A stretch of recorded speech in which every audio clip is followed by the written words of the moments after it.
What is up, everybody? Welcome to another edition of the Weekend Roundup here on Touchline Talk. Thank you so much for tuning in. As always, be sure to hit that subscribe button so you don't miss any of the content I put out every single week on YouTube. Not too much to cover in this recap video. I'm going to keep it pretty short, but two major things I want to address. One, of course, the Gold Cup coming to an end. Mexico getting a late goal from Santiago Jimenez to beat Panama, finally get a trophy again after the U.S. has been so dominant in that particular area over the past few years. Of course, there is very little to take away from this tournament as a whole and talk about what it means because most of the best players in this region weren't in it. So I don't have anything on what this means for Mexico moving forward, except to say, one, very good, consistent performances throughout the tournament. Deserving winners, you got to give them credit. That right, this opportunity opens up when the U.S. doesn't bring many of its A squad players, when Jamaica is still trying to figure out how to get these guys to play together, when Canada also leaves some stars home. You get the U.S. and Canada in the quarterfinals, then Panama beats the U.S. for you. All of it just kind of came together for Mexico, and Mexico were able to capitalize on it. And a terrific young player in Santiago Jimenez who scores your winner. Nice story there. Great to see him continuing to produce after a really good season at Feyenoord. And Mexico was to a point where it just didn't matter what the tournament was. They had to just win something to kind of get back on track, to get some confidence going, to calm some of the stress and the tension, the frustration, just get the vibes in a positive direction as you start this 2026 World Cup cycle. They just needed something, and they got it with this Gold Cup. Again, I don't see much of anything in terms of what we learned long term and what this says.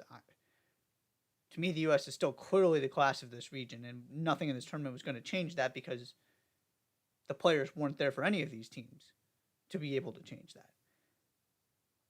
But Mexico stopped the U.S. from winning both of these tournaments in back-to-back years. You got to just try and keep your foot on the throttle in this region. And the U.S. were not able to do this in this tournament. The U.S. were not impressive. Mexico were much, much better. Deserving winners, so congratulations to Mexico.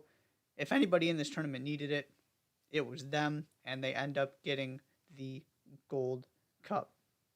Two other notes I want to make real quick actually three, in Major League Soccer, as the league is now pausing for the League's Cup. So it's going to be, a while before we get Major League Soccer regular season games again. One, Nashville. I talked about this at the end of the live show on Wednesday. Two really big games, a big week at the top of the Eastern Conference. Nashville lose at home to Philadelphia and then go into Cincinnati, take the lead, and lose again. Not the end of the world by any means. But had these gone differently, we're talking about a different situation at the top of the table. But nobody has been able to put together a consistent enough run to hang with Cincinnati, who is dropping some points now. They're not invincible. But Nashville could have, had they won that home game against Philly and then even gotten a draw against Cincinnati, we're talking about something a little bit different. But they lose both of them, and so Cincinnati are just still way ahead of everybody else in the Eastern Conference. They are the class of this league right now. That is indisputable. Two other teams that are flying under the radar that I want to give a shout out to, and I want to talk about for a second. One, Real Salt Lake. Unbeaten in 9. You've got Chicho Arango, who is already contributing, getting himself into game shape, ready to go for the stretch run of this season. That's a massive signing. Diego Luna scoring goals over the weekend. In a Western Conference where I'm just not really convinced by anybody,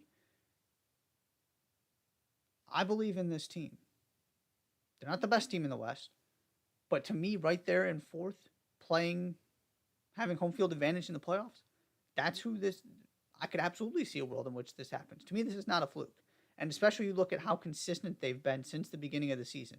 Got off to a bumpy start, but they have really figured things out. Now you're bringing in a dynamic goal scorer. Huge fan of what RSL is doing. Pablo Mastroeni deserves a lot of credit that I don't think he always gets. They are not just a team that's going to be happy to make the playoffs and kind of be the Cinderella this time around. They got much bigger ambitions, and rightfully so, based on what they've done so far and the way this team is performing. The other team is the Chicago Fire, who, for good reason, were kind of, I feel like, including me, most people kind of wrote them off. They've won 5 of 6. They're in a playoff position. They're not all that far out from being in the conversation for home field advantage in the East. Now, yes, they have to catch a lot of teams for that to happen. But you start getting clean sheets. You start actually winning games at home instead of drawing all the time. You get a couple wins on the road. And here you are. Not just back in the conversation, but back in the playoffs. There is some talent here. Obviously, Xherdan Shaqiri, it's working. I didn't buy that managerial change. I thought Ezra Hendrickson got a raw deal. It's looking smarter and smarter by the game. Hasn't gone long enough for me to completely change my feelings on that and admit that I was wrong. But certainly so far, the idea of there's more to this team that the manager should be getting out of them has proven to be true. Again, 5 wins in 6, all kinds of momentum heading into Leagues Cup, right back in the playoff conversation, right back in a playoff spot. And now the question is, not only can they hold on to it, but how far can they go? Because you look at the teams behind them, particularly the ones not in the playoffs right now, they just don't scare me very much. I do feel like the Chicago Fire are one of the best 9 teams in the Eastern Conference. Whether they're better than the 7th or 8th team, that part I'm not convinced about yet. I do feel like there's a gap between the top 6 or so teams and everybody else. But these are the kind of things that can fly under the radar. And what they're doing is really impressive. It's a really good story. And it's going to be interesting with these 2 teams in particular to see what kind of impact Leagues Cup has on this. Because usually this time of the season, it's your summer push where the best teams in this league find a way to kind of build some consistency. You've got the Gold Cup done, right? So international commitments are over. You get your full squad for that month or 2 before you get to the final weeks of the season. And everything kind of starts to clear itself up. Instead, you're playing in a completely different competition for the next month. And so you don't have half a season left. And you also need to find a way to get rolling again right when you get out of Leagues Cup. So we're going to have to see what this looks like with Leagues Cup, what kind of impact it has for these teams that are playing so well or in such good form right now, specifically RSL and the Chicago Fire. Can they just keep it rolling when they get back into regular season MLS play? Will this carry over into the Leagues Cup? There's some very interesting data points we're going to get here in the next couple months related to the connection and what it's going to look like having this tournament in the middle of the MLS season. That is all for the weekend roundup, though. Thank you so much for tuning in. Be sure to hit that subscribe